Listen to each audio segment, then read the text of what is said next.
Yeah, I heard on the Graham podcast, besides that you're a bodybuilder, when you talk about all the when you talk about all the money you're bringing in, you said on there that you got a 7-figure brand deal one time. Oh, we had a from JK. We had a 7-figure deal. It wasn't a brand deal, but it was a deal. That's over $1 million.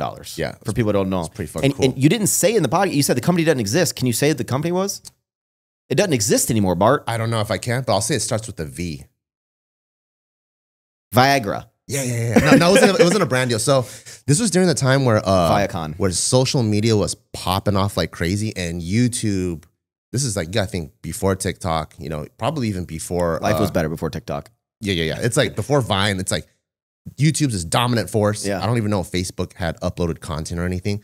So people were struggling to come up with platforms, and then there's this company that it seemed on paper it was going to be this super group, because you had like the head of programming from Hulu, you had like chief of operations from Amazon. Like it just looked like on paper, this is going to go really, really far. And what they were banking on is they called it, I think like first window release, where they're saying how like, you know, like when you have movies, the first big chunk of money is made at the box office. Yeah. And then the second is once it hits like DVD or whatever, right?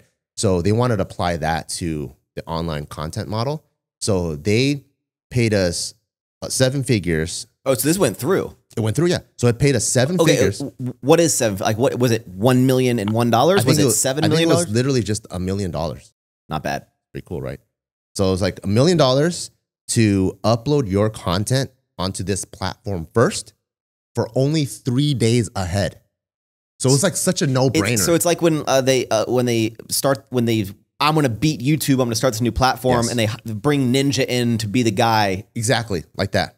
And so they brought us in, and ours was like one of the lower of the deals. This is like back, so the YouTube, the MCN, or like the network that we're with, was called The Collective back then. And in The Collective, even though we had like 1 million subscribers, we're probably like low on the totem pole, because this is like Freddie W, Epic Mealtime. Like you got like giants, right? So I think those guys probably got paid like 8 figures or something like that. What the fuck? Just to post their content. That they're already making. 3 days earlier. It was like the non-sexual OnlyFans, like, hey, post the same content, we'll give you more money. Yeah, so when we saw that, we're like, of course, you know. But we just had to do it for like a year, and so we did. So we made. It wasn't like a one-time. Here's like briefcase full of like seven figures, you know? 7 millions. Yeah. How many people are in your JK that you have to split that $1 million with? So with us, what we did was, in our crew, we were like, you know what? Like all the people that rode with us for a long time, we cut them like super big checks. Yeah, I think that's important. Yeah. And with like, cause like people that were like, so everyone that we had like on salary, like people that made like, let's say 4 or 5 or 6 grand a month. The JK model at the time too is since it's a family business, we took Decembers off so people could be with their family. And on top of December, every single year, we paid everyone a 2 months salary. So people make 13 months worth of salary in 1 year, but you only have to work 11. So that was our model. So like December, because a lot of people from out of town were like, you can go back to Texas, go back to wherever, and you guys could be with their family. No one works in December, and we'll give you double that month. Is that still a thing? It's still a thing, yeah. And we'll do that. And so yeah, people were making regular salaries like 4, 5, 6 grand a month. And then when we got those, the $1 million, we started cutting checks to like, and we have like a roster of like 10, 20 people. People would get like 20 grand or like 30 grand or whatever. And then they're like, what the fuck? It was crazy. So you just took this money of like, hey, we're already making this content, guys, and you got this giant paycheck, and you're like, distribute to the people. Yeah, and that's then awesome. And then we're like, let's invest back in ourselves. I don't know if you've ever visited our studio that we built. I don't think so. I've been to one of your offices. So yeah, we built our own like sound stage. So I think like maybe like 400 grand of that. That's what you're talking about. That was like custom for yours. Yeah, we built our own sound stage, which ended up being the stupidest thing in the world.